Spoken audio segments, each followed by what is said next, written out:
이 인물이 궁금했다. 제75회 에스라 11.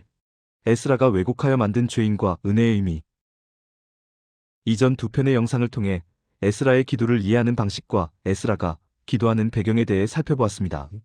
에스라의 기도는 죄인의 기도였고 에스라의 기도는 이스라엘의 정치 종교적 주도권을 틀어지려는 일종의 정치쇼라고 말씀드렸습니다. 오늘 영상에서는 에스라의 기도 내용과 의미에 대해 구체적으로 살펴보는 시간을 가져보도록 하겠습니다. 에스라의 기도는 크게 네 부분으로 나누어서 살펴볼 수 있습니다. 첫 번째 부분은 에스라 9장 5절로 6절로서 에스라 자신은 의로운 존재라고 선언하는 가운데 죄인의 의미를 변질시키는 내용이고, 두 번째 부분은 7절로 8절로서 하나님의 은혜의 방식을 왜곡하는 내용입니다. 세 번째 부분은 9절로 12절로서 1차로 돌아온 사람들의 잘못을 지적하기 위해 하나님의 계명을 끌어오는 내용이고, 네 번째 부분은 13절로 15절로서 1차로 돌아온 사람들이 행한 잘못을 구체적으로 밝히면서 그들이 행한 잘못에 대하여 하나님의 이름으로 마땅히 징벌해야 하는 게 옳다는 것을 주장하는 내용입니다.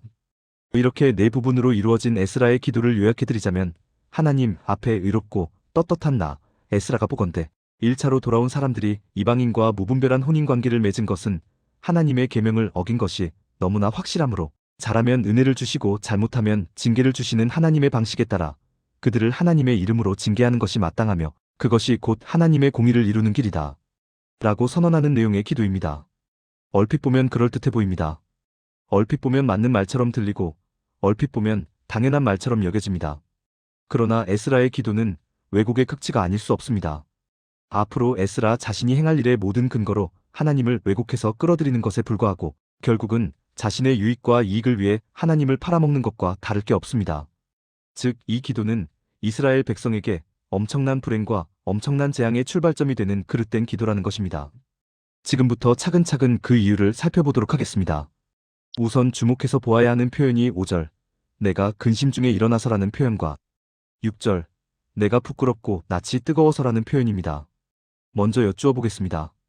이 두 표현 속에 담긴 에스라의 마음이 자신도 근심스러운 일을 하는 일에 한몫을 해서 스스로 부끄럽고 스스로 낯이 뜨거워졌다는 회개의 의미이겠습니까? 아니면 1차로 돌아온 사람들이 저지른 일이 심히 근심스러운 못된 일이고 심히 남 부끄러운 못된 일이고 심히 낯 뜨거워지는 못된 일이라고 지적하는 내용이겠습니까? 전자이겠습니까? 후자이겠습니까? 후자입니다. 지금 에스라가 문제 삼는 것은 1차로 돌아온 사람들이 행한 이방 민족과의 혼인입니다. 1차로 돌아온 사람들이 이방 민족과 혼인한 것이 죄라는 것이고 이방 민족과 혼인한 사람이 죄인이라는 것입니다. 그러나 자신과 2차로 돌아온 사람들은 이제 막 바벨론에서 이스라엘로 올라왔기에 이 일과는 아무 관련이 없고 아무 관련이 없기에 죄인이 아니고 죄인이 아니기에 결국은 의인이라는 것입니다. 즉, 이 기도 속에서 죄의 의미와 죄인의 의미가 변질되고 있다는 것을 눈치채셔야 합니다. 사람의 행위에 따라 사람이 의인과 죄인으로 구분이 되고 있다는 것을 눈치채셔야 합니다. 즉, 잘못한 게 없으면 의인이고 잘못한 게 있으면 죄인이라는 관점이 생기고 있다는 것을 눈치채셔야 합니다. 사안에 따라 사람이 죄인이 될 수도 있고 사안에 따라 사람이 의인이 될 수도 있다는 관점이 만들어지고 있다는 것을 눈치채셔야 합니다. 여쭈어 보겠습니다. 성경에서 말하는 죄인, 하나님께서 말씀하시는 죄인의 의미가 사람이 하나님을 떠난 상태를 의미하는 것입니까? 아니면 사람의 그릇된 행동, 사람의 잘못된 행위를 의미하는 것입니까? 전자입니까? 후자입니까? 전자입니다. 하나님을 떠나는 것을 죄라고 하고 하나님을 떠난 상태의 사람을 죄인이라고 부르는 것입니다. 그런데 에스라에 의해서 죄인의 기준이 사람의 그릇된 행동, 사람의 잘못된 행위로 변화가 일어나고 있습니다. 그런데 이게 보통 심각한 문제가 아닙니다. 왜냐하면 구원의 주체가 달라지기 때문입니다. 성경에서 말하는 죄인은 하나님과의 관계적 의미에서의 죄인입니다. 즉, 하나님을 떠난 상태의 사람을 죄인이라고 부릅니다. 그렇다면 성경적 의미에서의 죄인을 구원할 수 있는 분은 누구뿐입니까? 하나님뿐입니다. 사람이 하나님을 떠난 것이기에 하나님께서 그 사람을 다시 찾아주시거나 하나님께서 그 사람을 다시 불러주셔야 구원의 기회가 마련될 수 있는 것입니다. 그런데 사람의 그릇된 행동, 사람의 잘못된 행위가 죄인의 기준이 되면, 즉 법률적 의미로서 죄인의 개념을 따르게 되면 죄사함을 받는데 굳이 하나님이 필요합니까? 필요하지 않습니까? 필요하지 않습니다. 죄범한 사람이 회개하면 다시 의인이 될 수 있고 죄범한 사람이 제사를 지내면 다시 의인이 될 수 있고 죄범한 사람이 죄에 해당하는 만큼 징계를 받으면 다시 의인이 될 수 있는 것입니다. 즉, 죄인이 죄사함을 받고 의인이 될 수 있는 길이 아주 다양하게 열려 있는 것입니다. 여쭈어 보겠습니다. 이렇게 되면 누구의 역할이 중요해지겠습니까? 회개를 하고 제사를 지내고 징계를 받음으로써 죄 사함을 받고 다시 의인이 될 수 있다고 한다면 누가 가장 중요한 위치를 차지하겠습니까? 보기를 드려보겠습니다. 1번 하나님, 2번 왕, 3번 제사장. 정답이 몇 번입니까? 정답은 3번 제사장입니다. 바로 제사장이 죄 사함의 정권을 쥐게 되는 것이고 제사장이 성전의 주인이 되는 것입니다. 물론 제사장은 하나님의 이름으로 죄를 사하노라라고 말할 것입니다. 그러나 결국은 하나님의 이름을 파는 것일 뿐 죄를 사해주는 실질적인 주체는 제사장이 되는 것입니다. 그런데 문제가 하나 있습니다. 사람의 행위가 의인과 죄인의 기준이 되고 하나님의 이름으로 제사장이 죄 사함을 줄 수 있는 권세를 지니기 위해서는 하나님이 사랑과 은혜의 하나님이 되어서는 절대로 안 된다는 사실입니다.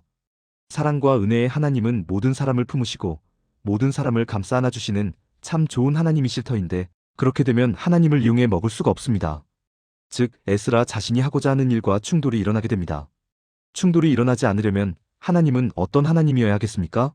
사람의 행위에 따라 반응하는 상벌의 하나님이어야 합니다. 잘하면 상 주고 잘못하면 벌 주는 보상의 하나님이어야 합니다.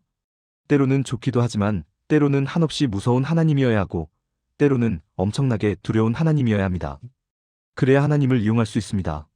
그래서 등장하는 내용이 바로 에스라 9장 7절로 8절의 내용입니다.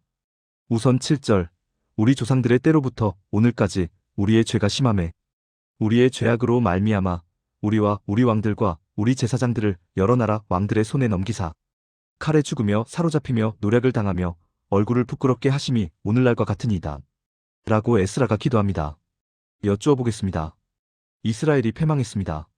이스라엘의 패망이 하나님의 징계입니까? 죄의 결과입니까? 죄의 결과입니다. 그런데 에스라는 하나님께서 여러 왕들의 손에 넘기사 칼에 죽으며 사로잡히며 노략을 당하며 얼굴을 부끄럽게 하심이라고 말하고 있습니다.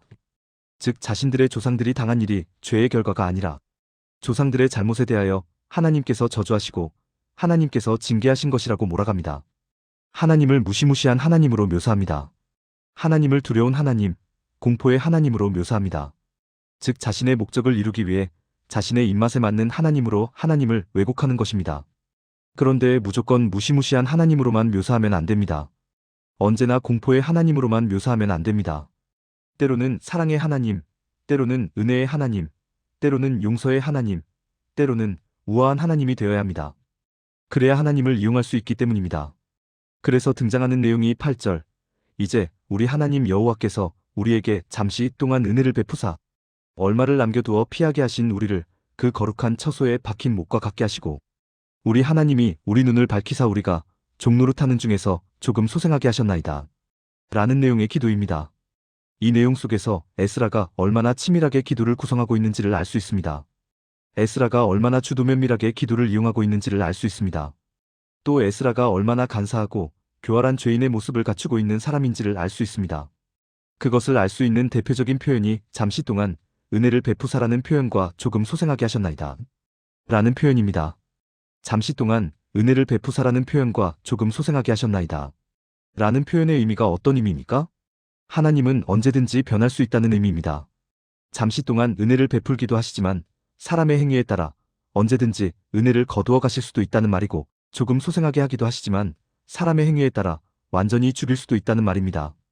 즉 하나님을 사람의 행위에 따라 언제든지 시시때때로 변할 수 있는 하나님으로 왜곡하고 있는 것입니다. 여쭈어 보겠습니다. 하나님께서 잠시 동안만 은혜를 베푸시는 분이십니까? 잠시 동안 은혜를 주셨다가 사람이 하는 것을 보고 하나님 마음에 들지 않으면 그 은혜를 곧바로 거두어 가시는 그런 하나님이십니까? 절대로 그렇지 않습니다. 또 하나님께서 일단 조금만 살리셨다가 사람이 하는 것을 보고 마음에 들면 완전히 살려주시고 마음에 들지 않으면 다시 숨을 거두어 가시는 그런 하나님이십니까? 절대로 그렇지 않습니다. 만약 그런 하나님이셨다면 오늘날 이스라엘이라는 나라, 이스라엘이라는 민족은 아예 존재하지도 않았을 것입니다.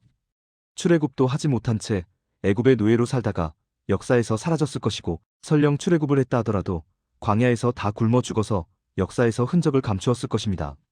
설령 몇 사람이라도 살아남아 가나안 땅에 들어왔다 하더라도 그들은 가나안 땅에서 씨가 말랐을 것입니다. 그렇습니다. 사람의 행위에 따라 반응하시는 하나님이시라면 이스라엘은 물론 인류 자체가 살아남을 수 없는 것입니다. 에스라의 생각대로라면 에스라 자신조차도 존재할 수 없는 것입니다. 자신의 목적을 이루기 위해 에스라는 지금 말도 안 되는 방식, 앞뒤도 맞지 않는 방식으로 하나님을 왜곡하고 있는 것입니다. 오늘 영상에서 에스라가 한 기도의 첫 번째 부분과 두 번째 부분, 즉 에스라가 에스라 자신은 의로운 존재라고 선언하는 가운데 죄인의 의미를 변질시키는 내용의 기도와 하나님의 은혜의 방식을 왜곡하는 내용의 기도에 대해 자세히 살펴보았습니다. 정말로 황당한 기도였고 정말로 무시무시한 기도였습니다. 다음 영상에서는 1차로 돌아온 사람들의 잘못을 지적하기 위해 에스라가 하나님의 계명을 끌어오는 내용과 1차로 돌아온 사람들이 행한 잘못을 구체적으로 밝히면서 그들이 행한 잘못에 대하여 하나님의 이름으로 마땅히 징벌해야 하는 게 옳다고 에스라가 주장하는 내용에 대해 자세히 살펴보도록 하겠습니다. 오늘 내용에 공감이 되었다면 구독과 좋아요, 알림 설정 부탁드립니다. 하나님의 말씀을 바르게 전하는 데 큰 도움이 될 것입니다. 평등하고 공정하며 정의롭고 행복한 세상을 이루는 데 큰 도움이 될 것입니다.